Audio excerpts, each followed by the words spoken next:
नया फिर दिन हुआ,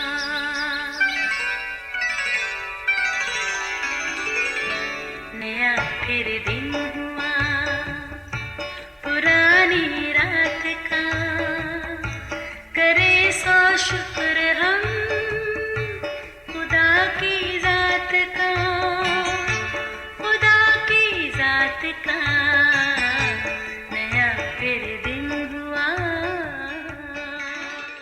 आज की आयत, क्योंकि बुलाए हुए तो बहुत हैं मगर बरगज़ीदा थोड़े। मत्ती 22 बाब 14वीं आयत। अजीज़ों, पिछले दिनों मेरी एक अजीज़ा से बात हो रही थी। मैंने हाल अहवाल पूछा। उसने खिलाफ तवक्को बड़े मज़े का जवाब दिया जो मेरी हैरत का सबब बना। बोली, बस 50-50। उसने बड़े धीमे लहजे में कहा। क्या मतलब? मेरे पूछने पर बोली, कुछ ठीक भी हूँ और कुछ ठीक नहीं। ओह अच्छा, अब समझ आई बात की। फिर मुझे याद आया इसके एक बेटे ने कोई इम्तिहान भी देना था। मैंने फिर पूछा, उम्मीद है बेटे की एंट्री टेस्ट की तैयारी खूब अच्छे से हो गई होगी। आपके वो ज़रा हंस के बोली, हाँ तैयारी तो है मगर 50-50। मैंने फिर हैरत से पूछा, भाई वो क्यों? कहने लगी, पूरी तैयारी नहीं, बस दुआ करना। मैंने तसल्ली दी, कहा चलो फिक्र ना करना, सब खैर होगी। फिर बताने लगी, ख़ानदान में एक शादी है। अच्छा, इसकी तो पूरी और भरपूर तैयारी होगी ना? इस बार मेरी अजीज़ा ने ठंडी सांस ली, बताया, बस यार ये भी 50-50 ही समझ लो, महंगाई ही इतनी है, फिर तैयारी कैसी। दोस्तों, मेरी अजीज़ा की बातें सुनकर यकीनन मेरे साथ आपको भी एक बार मार्केट में आने वाले वो 50-50 बिस्किट याद आए होंगे, ना मीठे और ना ही नमकीन। बस इन्हीं से 50-50 का फ़लसफ़ा समझ में आता है।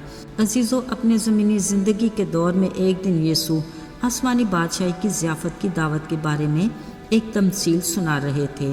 कहने लगे, एक बादशाह ने अपने बेटे की शादी की और अपने नौकरों को भेजा कि जाओ और बुलाए हुए मेहमानों को शादी की ज़ियाफ़त में ले आओ। मेरे बैल और मोटे मोटे जानवर ज़बा हो चुके हैं और सब कुछ तैयार है, बस अब तुम शादी में आ जाओ। आप ज़रा मेहमानों का रवैया और सलूक देखें। कुछ बेपरवाही से अपने कामों में इधर उधर चल दिए। कहा, बाद में देखेंगे। बाकियों ने भी बहानेबाजी की।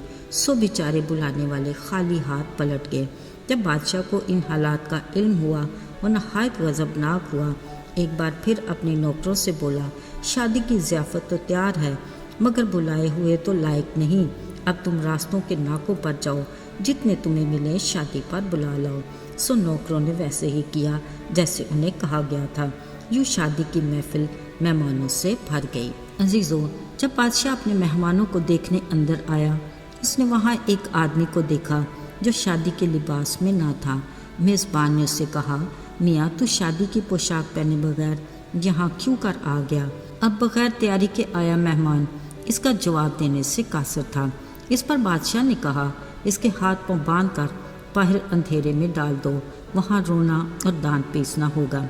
अजीज़ों, आसमानी बादशाही की ज़ियाफ़त में 50-50 तैयारी के साथ शिरकत की कतन इजाज़त नहीं। किसी दावत ज़ियाफ़त में जाना हो या इम्तिहान में हिस्सा लेना हो, किसी भी काम में शरीक होने के लिए भरपूर तैयारी की ज़रूरत है। फिर ही हम कामयाब हो सकते हैं और लुत्फ़ भी उठा सकते हैं। किसी भी सूरत 50-50 का फार्मूला नहीं चल सकता। और फिर आसमानी बादशाही की ज़ियाफ़त में ऐसी शराकत तो बिल्कुल भी नहीं हो सकती। खुदा के कलाम में भी 50-50 की ज़रा गुंजाइश नहीं। खुदा के वाज़ेह अल्फाज हैं, गरम या सर्द, नीम गरम काबिल कबूल नहीं। अजीज़ों, या तो हमें मुकम्मल तौर पर सरगरम मसीही बनना है या फिर सर्द मसीही ही बने रहना चाहिए। याद रहे, अपने गुनाह का इकरार करना, तौबा करके यीशु के कफ़ारे पर फ़कत ईमान लाना मसीही या ईमानदार होने के लिए काफ़ी नहीं, क्योंकि ईमान बग़ैर ईमाल के मुर्दा है। अब सोचना ये है कि एक मुर्दे की क्या हैसियत है, उसे घर में रखने की बजाय बाहर निकाल दिया जाता है। हाँ, ऐसा ही है ना अजीज़ों? अगर हम अब तक महज नामी या रस्मी मसीही हैं तो फिर हमारी हैसियत एक मुर्दा की सी है। पूरी तैयारी के लिए ईमान लाकर, रास्तबाजी का लिबास पहनकर, अपनी खुदी का इनकार करके अमली तौर पर हर रोज़ अपनी सलीब उठाए यीशु के नक्शे कदम पर चलना है। जब तक हम रूह के फल को عملی طور پر اپنی زندگیوں میں ظاہر نہیں کریں گے، ہم اپنے آسمانی باپ کے نام کو جلال نہیں دے سکتے۔ خدا کے کلام میں لکھا ہے کہ لوگ ہمارے کاموں ہی کو دیکھ کر آسمانی باپ کی تمجید کریں گے۔ یاد رہے، ہمارا ایمان لانا فقط ہماری ذات تک محدود ہے، مگر ہمارا عمل باپ کے نام کو عزت اور جلال دینے کا وسیلہ ہے۔ ذرا یاد کرتے ہیں وہ واقعہ جب 5 کنواریاں دولہا کے استقبال کو نکلیں۔ 50-50 کی تیاری کے ساتھ وہ نکلی تھیں، اس لیے کہ ان کی کپیوں میں تیل نہیں تھا۔ ایسی تیاری کا انجام پھر کیا ہوا؟ بالکل ٹھیک، بادشاہی کی ضیافت کا دروازہ بند ہو گیا اور اندر سے جواب آیا، میں تمہیں جانتا ہی نہیں۔ عزیزو، ہمیں کلام کی روشنی اور رہنمائی میں پوری تیاری کے ساتھ رہنا ہے تاکہ ہم اپنے خداوند کے ساتھ ضیافت میں بھرپور خوشی کے ساتھ شامل ہو سکیں۔ یاد رہے، بلائے ہوئے تو بہت ہیں مگر برگزیدہ تھوڑے۔ آئیے دعا کریں۔ آئے قادر مطلق خداوند، ہم آج کی برکتوں کے لیے تیرے شکر گزار ہیں۔ ہمیں اپنی رفاقت میں جوڑے رکھ، ایمان کو مضبوطی عطا کر اور عملی طور پر ہم سرگرم رہ سکیں تاکہ تیرے نام کو جلال دینے کا وسیلہ بنے۔ یسوع کے بابرکت اور مبارک نام میں مانگتے ہیں، آمین۔